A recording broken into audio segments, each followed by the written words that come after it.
स्वागत है आप सभी का ग्लोबल टेक यूट्यूब चैनल पर। हम लोगों ने इससे पहले 26 क्लास कर लिया था।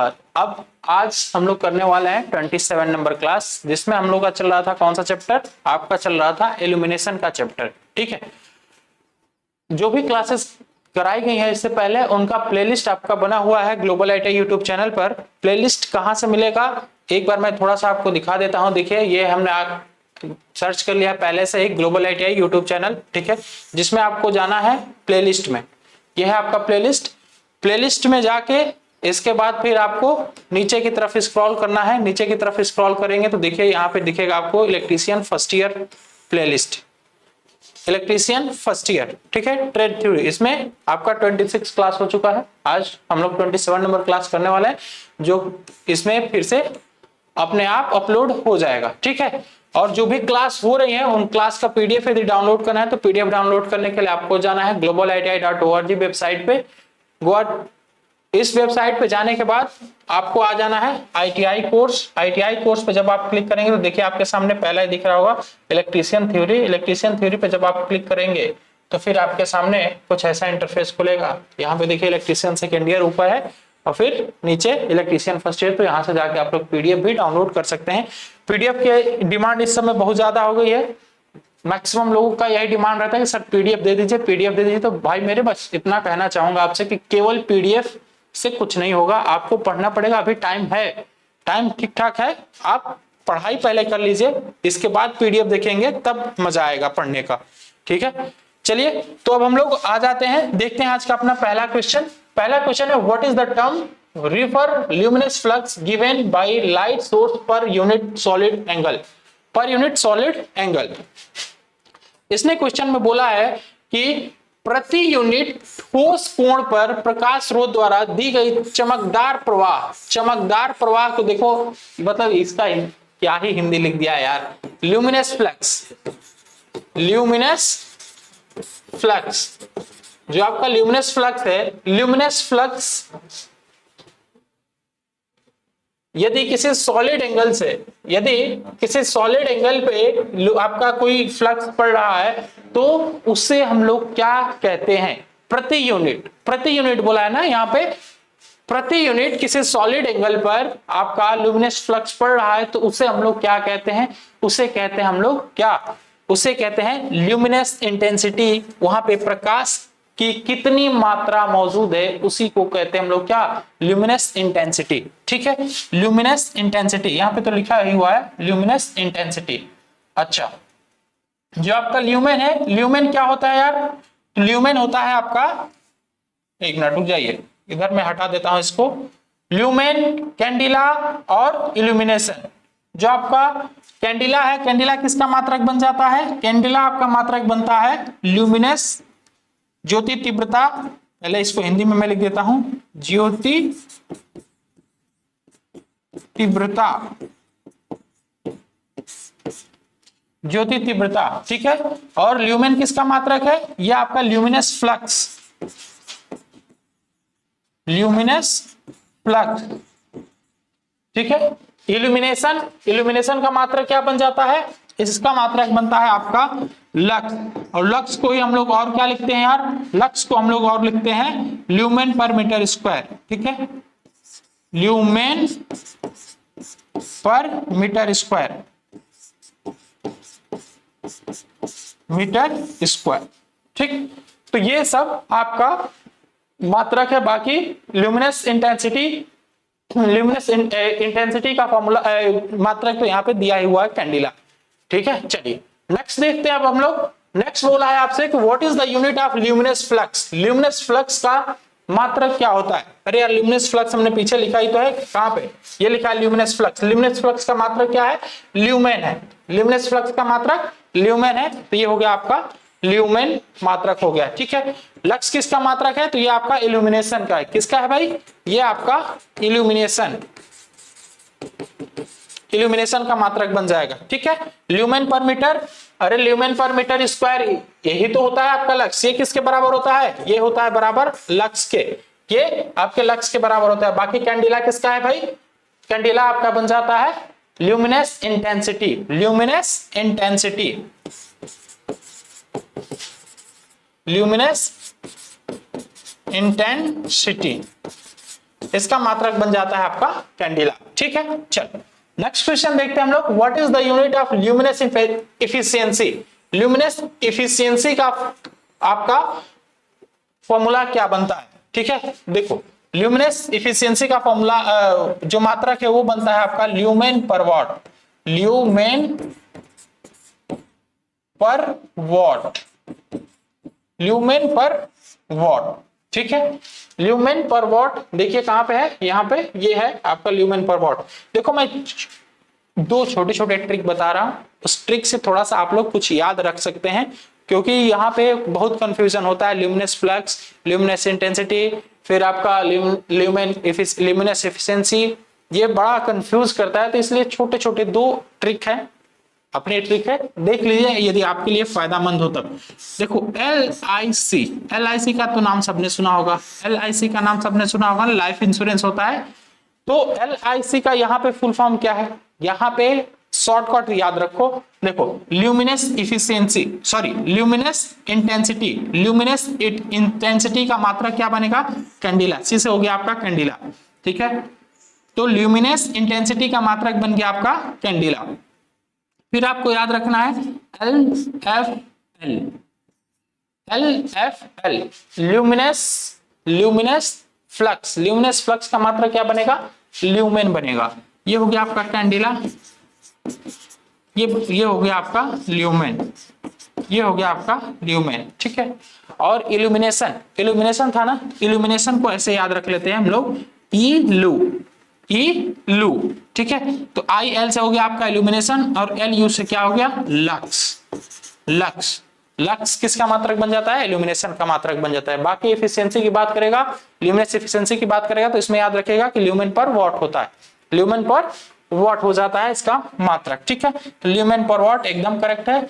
और ये दोनों किसके हैं, ये दोनों आपके इल्यूमिनेशन के मात्रक है। ल्यूमेन किसका मात्रक है, ये आपका ल्यूमिनेस फ्लक्स का मात्रक है, ल्यूमिनेस, अरे यही तो हमने बोला है यार, LFL ल्यूमिनेस फ्लक्स, ल्यूमिनेस फ्लक्स का मात्रक आपका क्या बन जाता है, ल्यूमेन बन जाता है। ठीक है, चलिए वैक्यूम वाल्व में वाष्पीकरण की दर कम कैसे होती है, वाष्पीकरण की दर को कैसे कम किया जाता है वैक्यूम बल्ब में?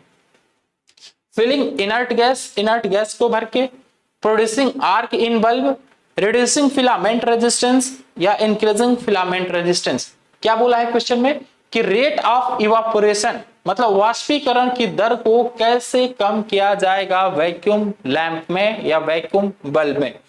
तो वाष्पीकरण की दर को, वाष्पीकरण में होता क्या है, वाष्पीकरण में जो हमारी गैसेज हैं वो वाष्पित होने लगती है, वो जाके जो सरफेस, जो दीवार होती है बल्ब की, या बल्ब का कहिए कि जो सरफेस है, बाहर वाला सरफेस, मतलब जो उस पे शीशा लगा हुआ है, मिरर लगा हुआ है, या उसका कहिए कि कवर जो लगा हुआ है अंदर से, उस पे वो संघनित हो जाती है, वाष्पीकृत हो जाती है। तो उससे बचने के लिए या उस वाष्पीकरण को कम करने के लिए हम लोग क्या करते हैं, अक्रिय गैस डालते हैं। कहां पे, उस वैक्यूम ट्यूब के अंदर।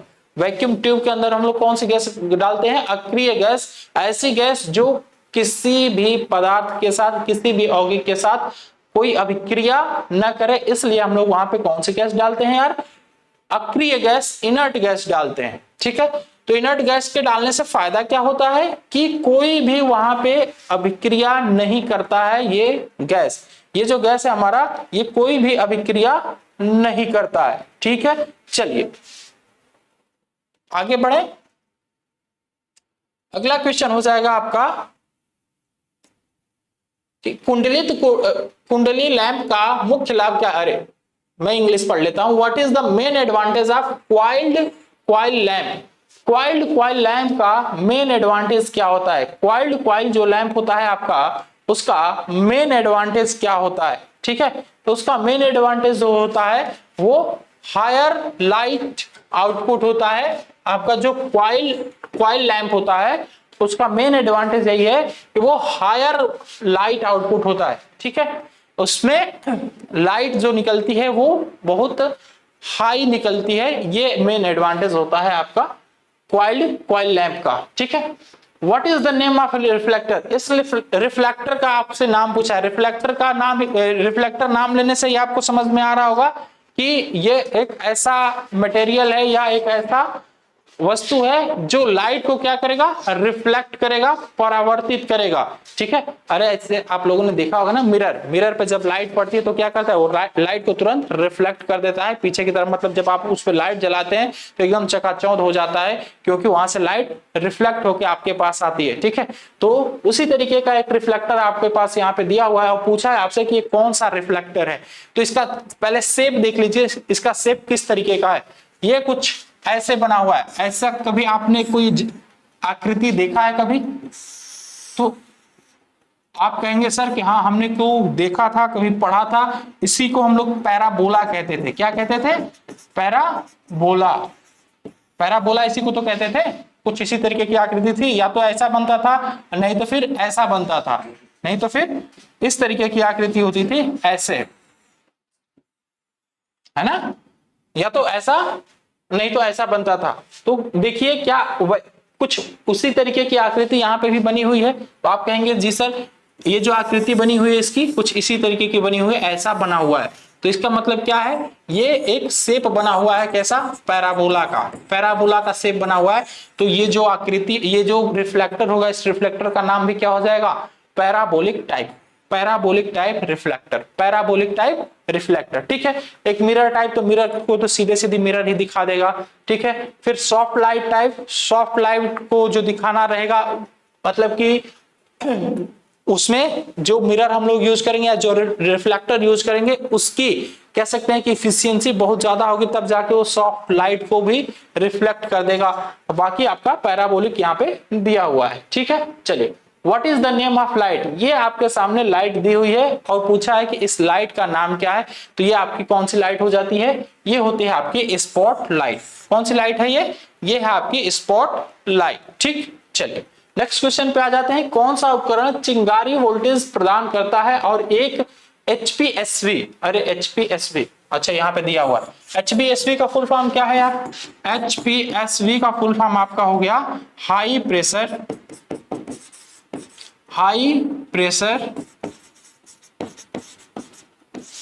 Sodium vapour lamp. Sodium vapour lamp, high pressure sodium vapour lamp, इसका फुल फॉर्म हो गया। ठीक है, तो क्या बोला है आपसे, कौन सा उपकरण चिंगारी वोल्टेज प्रदान करता है और एक HPSV दीपक में चोक के रूप में कार्य करता है? चोक के रूप में।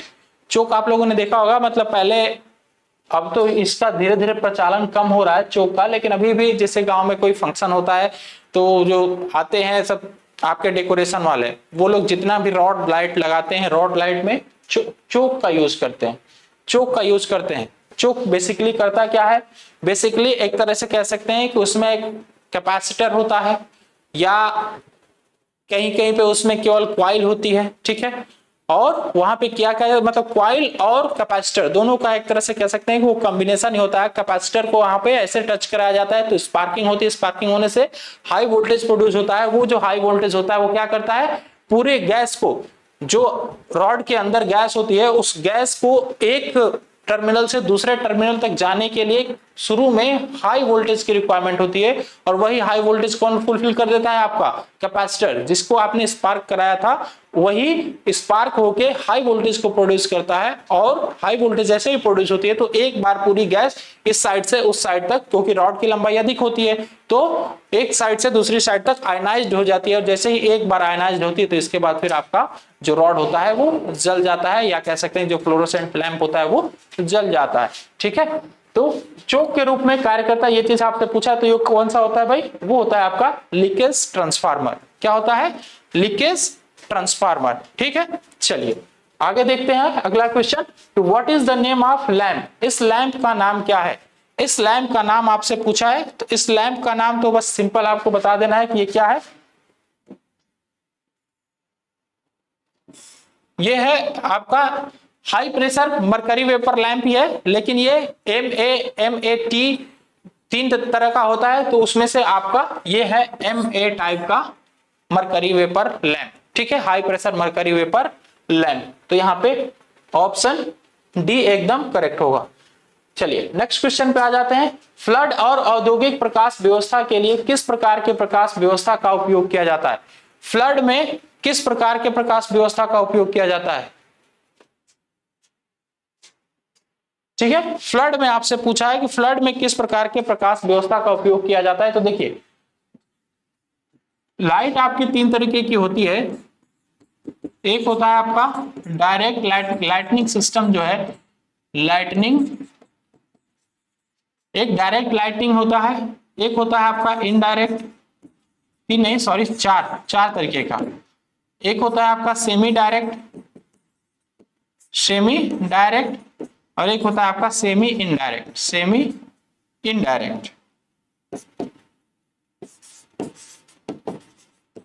तो ये टोटल चार तरीके के आपके लाइटनिंग अरेंजमेंट होते हैं। ठीक है, जो आपका डायरेक्ट लाइट होता है उसमें क्या हो रहता है, जो आपका डायरेक्ट लाइटनिंग सिस्टम होता है उसमें लाइट कुछ इस तरीके से होती है, उसमें लाइट कुछ इस तरीके की व्यवस्था होती है और पूरी की पूरी लाइट कह सकते हैं कि जो ये जो लाइट है, लाइट के द्वारा जो भी प्रकाश उत्पन्न होगा उसका 80 से 90% की लाइट, पूरी की पूरी लाइट कहाँ पे आती है?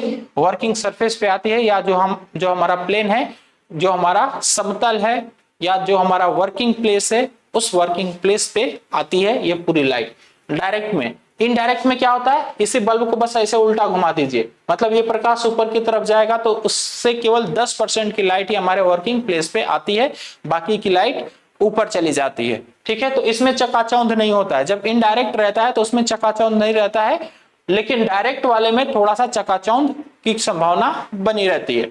फिर सेमी डायरेक्ट में क्या होता है, लगभग 60% की लाइट हमारे पास आती है। ठीक है, इसमें ज्यादातर लाइट इधर की तरफ भी चली जाती है, ये थोड़ा सा और इसका सरफेस बढ़ जाता है और लाइट कुछ इधर की तरफ भी जाने लगती है, कुछ लाइट इधर की तरफ भी जाने लगती है। ठीक है, तो लगभग 60% तक की लाइट आ पाती है। बाकी सेमी इनडायरेक्ट में क्या होता है, सेमी इनडायरेक्ट में भी ये उल्टा हो जाएगा और ये चीज जो है, ये जो थोड़ा सा हमने इसका सरफेस बढ़ाया, ये सरफेस थोड़ा सा बड़ा ही रहेगा, तो इसमें भी लाइट जो उसमें 10% आ रही थी, इनडायरेक्ट वाले में केवल 10% आ रहे थे, उसमें 10% से बढ़ के लगभग 40-50% तक आपके वर्किंग प्लेस पे आने लगती है।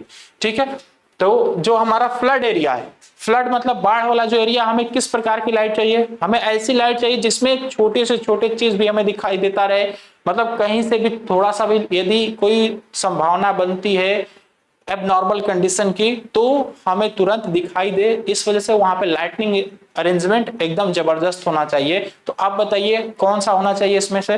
तो आप कहेंगे सर वो लाइट व्यवस्था यहाँ पे होना चाहिए जिसमें ज्यादा से ज्यादा हमें प्रकाश मिले वर्किंग प्लेस पे, हमें ज्यादा से ज्यादा प्रकाश मिले कहां पे? वर्किंग प्लेस पे। तो वर्किंग प्लेस पे किसमें मिल रहा है? आपके डायरेक्ट लाइटनिंग सिस्टम में मिल रहा है। तो यहाँ पे ए ऑप्शन एकदम करेक्ट होगा, डायरेक्ट लाइटनिंग सिस्टम। ठीक है, इस क्वेश्चन को करने से पहले हमने थोड़ा सा यहाँ पे जो भी एक्सप्लेनेशन किया है उस पर फोकस करेंगे आप, और जो जो चीज हमने बताया है उसे जरूर नोट कर लेंगे। उतना ही नोट कर लेंगे तो लाइटनिंग सिस्टम से कोई भी यदि आपका क्वेश्चन आता है तो उस क्वेश्चन को आप आसानी से कर पाओगे।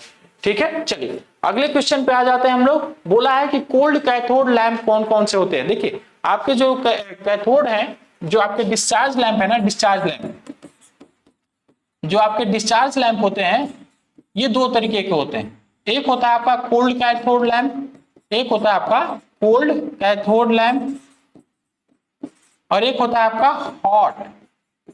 Hot cathode lamp. ठीक है, कहीं कहीं पे इसे लिखता है अतप्त और इसे लिखता है तप्त। अतप्त कैथोड लैंप लिख देता है, कैथोड लैंप, और इसे तप्त कैथोड हमने यहाँ पर थोड़ा सा गलत लिख दिया है, ये कैथोड में केवल एक ही रहेगा, है ना, जो भी है। चलो, तो आपसे पूछा है कि कोल्ड वाले में कौन कौन सा आता है और तप्त वाले में कौन कौन सा आता है। तो तप्त में क्या होगा, तप्त में वो आपके लैंप आएंगे जो थोड़े से ज्यादा टेम्परेचर पे काम कर लेते हैं। ठीक है, और अतप्त में कौन कौन से आएंगे? तो अतप्त में आपके वो आएंगे जिसमें टेम्परेचर ज्यादा नहीं होता, मतलब लाइट के जलने से टेम्परेचर न ज्यादा प्रोड्यूस हो। जैसे कि आप लोगों ने देखा होगा सिंपल सा इंडिकेंट लैंप, अरे क्या नाम होता है यार, इनकैंडिसेंट लैंप, उसमें क्या होता है अरे जो 10 रुपए वाला सूर्या बल्ब होता है ना, मैं उसी की बात कर रहा हूँ। वो बल्ब यदि आप कहीं पे लगाते हैं, जिस सरफेस पे लगाते हैं, जैसे मान लीजिए आपने किसी लकड़ी के बोर्ड पे लगा दिया तो लकड़ी के बोर्ड को जला देता है। आपने यदि दीवार पे लगाया तो दीवार के आसपास मतलब यदि पेंट हुआ रहेगा तो उस पेंट को खत्म कर देता है। उससे बहुत ज्यादा ही हीट जनरेट होती है, क्योंकि उसमें जो हमने फिलामेंट लगाया उस फिलामेंट के जो टेम्परेचर का लेवल है, टेम्परेचर का लेवल लगभग 2000 डिग्री सेल्सियस तक होता है। बाकी हम लोग को यहाँ पे मतलब कोल्ड कैथोड लैंप के बारे में बात करना है। तो कोल्ड कैथोड लैंप का उदाहरण यहाँ पे लिख लीजिए कौन कौन से हैं। एक होता है आपका नियॉन लैंप, नियॉन लैंप, ठीक है। एक होता है आपका sodium vapour lamp, sodium vapour lamp. और अतप्त में कौन कौन से आ जाते हैं, सॉरी तप्त में कौन कौन से आ जाते हैं, तो इसमें आ जाता है आपका mercury vapour lamp, mercury vapour lamp. फिर low pressure mercury vapour lamp भी आपके तप्त वाले में ही आते हैं, ठीक है। तो यहाँ पे कौन सा सही हो जाएगा यार, तो यहाँ पे आपका नियॉन साइन लैंप एकदम करेक्ट हो जाएगा। नियॉन की बात किया है ना, नियॉन लैंप हमने लिखा है वहां पे, neon lamp sodium vapour lamp, तो यहाँ पे नियॉन लैंप एकदम करेक्ट आंसर हो जाएगा। चलिए अगले क्वेश्चन पे आते हैं, अगला क्वेश्चन देखते हैं हम लोग। नेक्स्ट क्वेश्चन बोला है कि एक संकेतक उपकरण में पॉइंटर को शून्य स्थिति से, अब देखिए यहां से आपका चैप्टर दूसरा स्टार्ट हो गया। यहां से आपका कौन सा चैप्टर स्टार्ट हो गया है, आपका स्टार्ट हो गया है यहां से मेजरमेंट,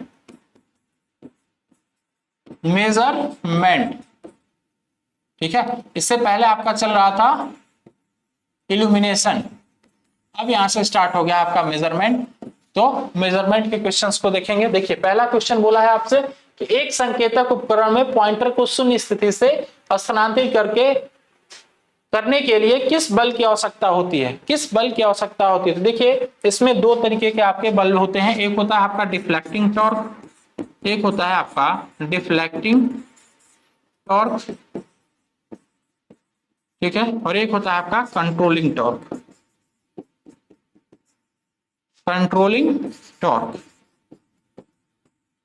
ठीक। ये दो तरीके के आपके टॉर्क होते हैं, दो तरीके के आपके बल कह सकते हैं या टॉर्क बल आघूर्ण कह सकते हैं।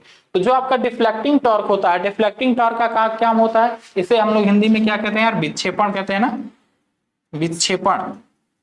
देख लीजिएगा, इसे विक्षेपण कहते हैं और इसे नियंत्रण कहते हैं, ठीक है। इसे नियंत्रण बल आघूर्ण कहते हैं और इसे विक्षेपण बल आघूर्ण कहते हैं।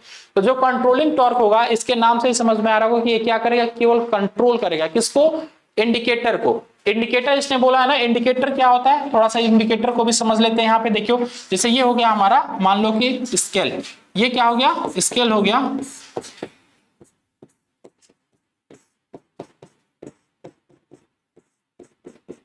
ठीक है। अब इस स्केल के नीचे क्या लगा रहता है यार, एक इंडिकेटर लगा रहता है, एक सुई की तरह लगा रहता है, और यही सुई क्या होती है भाई, यही इधर आगे की तरफ मूव करती रहती है या आगे पीछे होती रहती है, और जो भी ऊपर आपका पॉइंट दिया रहता है उसको दर्शाती रहती है, ठीक है, कि क्या है, कितना मान है, कितना नहीं है।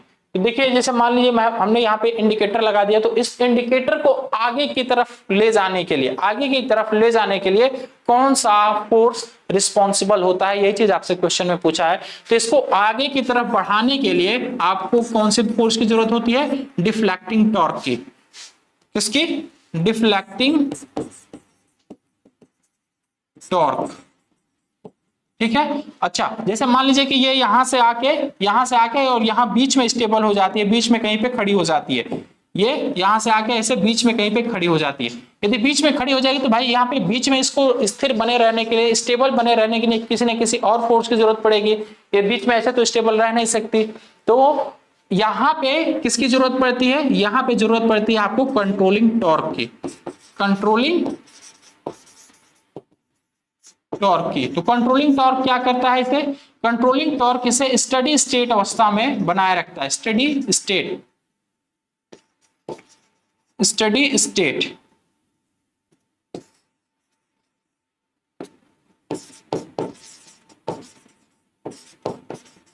स्टडी स्टेट कंडीशन में से बनाए रखता है, ठीक है, कौन, कंट्रोलिंग टॉर्क। और डिफ्लेक्टिंग टॉर्क क्या करेगा, इसे आगे की तरफ ले जाने का कार्य करता है आपका डिफ्लेक्टिंग टॉर्क। ठीक है, तो क्वेश्चन में भी आपसे यही पूछा था, तो यहाँ पे बी ऑप्शन एकदम करेक्ट हो जाएगा, डिफ्लेक्टिंग फोर्स या डिफ्लेक्टिंग टॉर्क।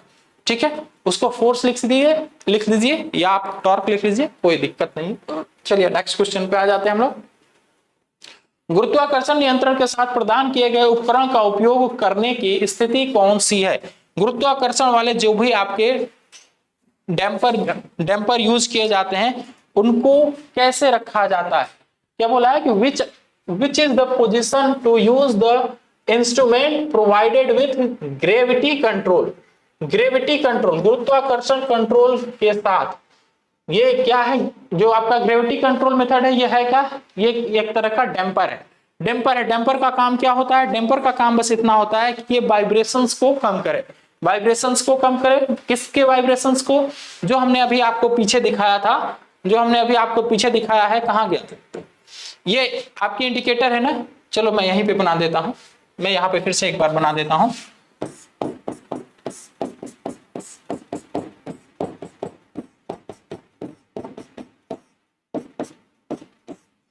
जैसे मान लेता हूं मैं, ये हमारी क्या है? ये हमारी इंडिकेटर है या सुई है। ये यहां पे आके स्टेबल नहीं रहती है, यहां पे आके कुछ दूर इधर की तरफ फ्लक्चुएट करती है, फिर कुछ दूर इधर की तरफ फ्लक्चुएट करती है। मतलब आप ध्यान से देखेंगे तो ये कंपन करती रहती है, यहीं पे ये कंपन करती रहती है। तो ये कंपन ना करे, ये स्टेबल बना रहे, इधर उधर ये कंपन ना करे, इसलिए हम लोग क्या लगाते हैं इसमें यहाँ पे इसके इस वाले अरेंजमेंट पे हम लोग लगाते हैं एक डैम्पर। क्या लगाते हैं दोस्त? डैम्पर लगाते हैं। ये डैम्पर क्या करते हैं? इसको स्थिर बनाए रखते हैं। तो डैम्पर में ही आपका एक होता है ग्रेविटी कंट्रोल मेथड, फिर आपका लिक्विड कंट्रोल मेथड, मतलब कई सारे मेथड होते हैं।